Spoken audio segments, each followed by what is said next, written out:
Yo, yo, hey, yo, yo, hey, yo, yo, hey, yo, yo, hey, yo, yo, hey, yo, hey, yo, hey, yo, yo, hey, yo, yo, hey, yo, hey, yo, yo, yo, hey, yo, hey, yo,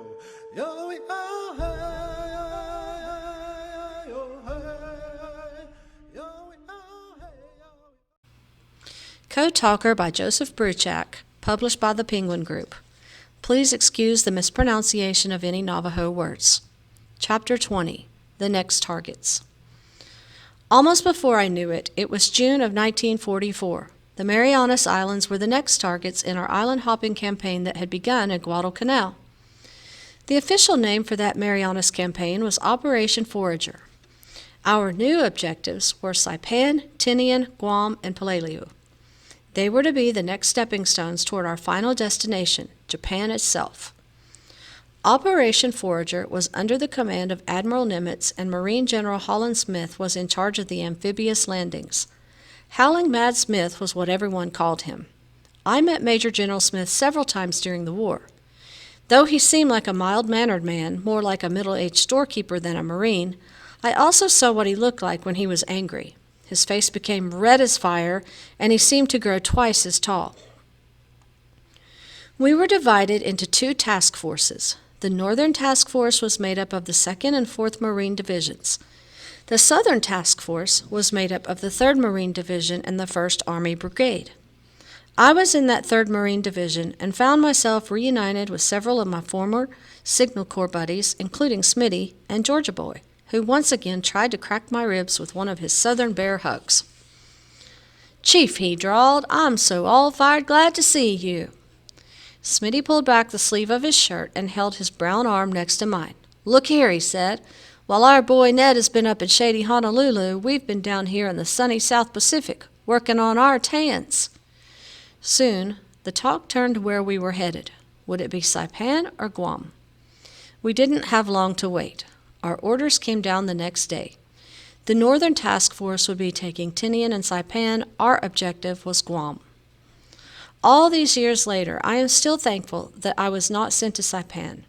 The other code talkers who landed there all came back alive, but they still do not know how they survived.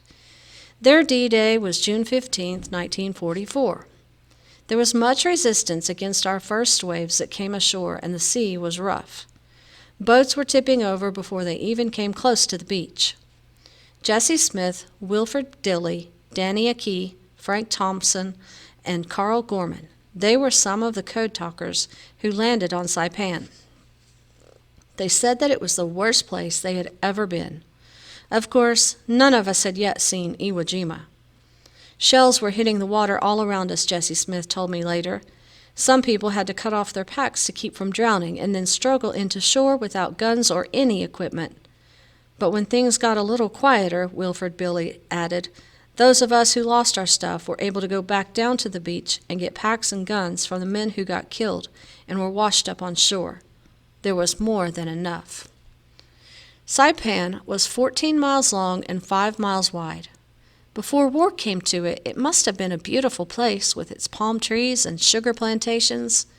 It was the first island the U.S. Marines invaded where there was still a population of Japanese civilians, including many women and children. Having those women and children to defend probably made the Japanese soldiers resist even harder.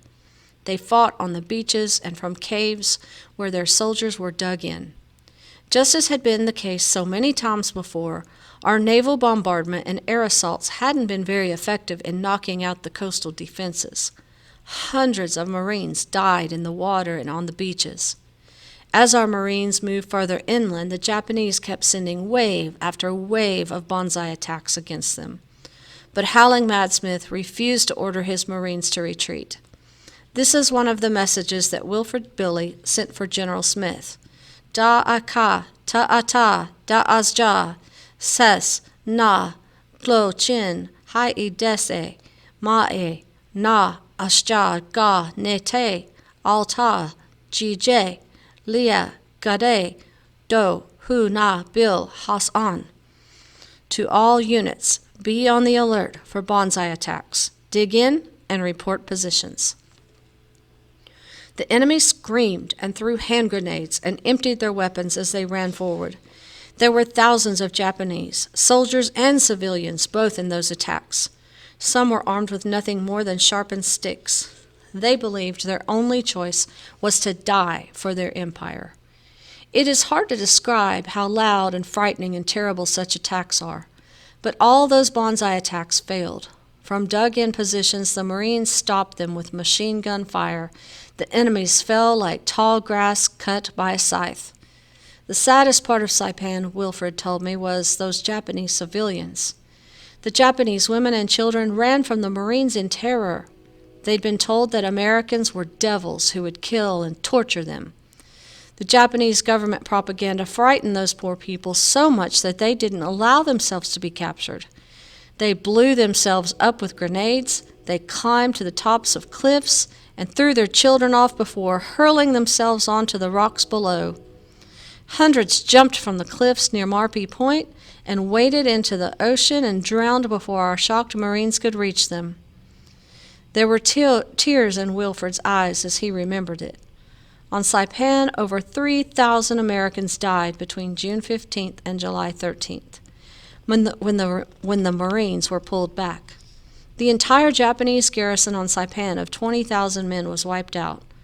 No one knows how many civilians took their own lives. There was no way, Wilfred said, to celebrate after that victory. Rough as it was, there were still some things we Navajos found to smile about. Danny Aki always seemed to have a funny story to tell, even about D-Day on Saipan. He and Sam Holliday, another of us code talkers, had just finished digging in. Shrapnel was raining down all around them. The ground was shaking from the explosions, and they were ducking down. All of a sudden, something heavy went splat right on Danny's helmet. "I've been hit! I've been hit!" Danny yelled. Then he noticed Sam was looking at his helmet and laughing. What Danny thought was shrapnel was actually a big frog that had jumped into their hole and landed on his helmet. Then there were the chickens. During the landing, Danny had noticed them flying around. That was one of the ways I found out how life is different for an Indian and a white man, Danny said. Those chickens. You know, those sea rations, they were not very good. We might go 2 or 3 weeks without a hot meal, but after a while we see those chickens that belong to the natives on that island there. So I say to Samuel, "You make a slingshot." Samuel, he was a good shot, and he killed one right away. Those white men, they did not know how to make a chicken stew, but we found a big can and boiled water and cut up that chicken and put it in. Of course, everybody is watching us. "What are you doing, Chief?" they ask us. "Well, we're going to make chicken stew." And we did, you know. We cook it, and everyone wants a taste of warm soup there. Even the colonel, he said, "Grab me one, Samuel." Everybody was boiling chicken soup right around there all day. Yo, yo, hey, yo, hey, yo, yo, hey, yo, yo, hey, yo, yo, hey, yo.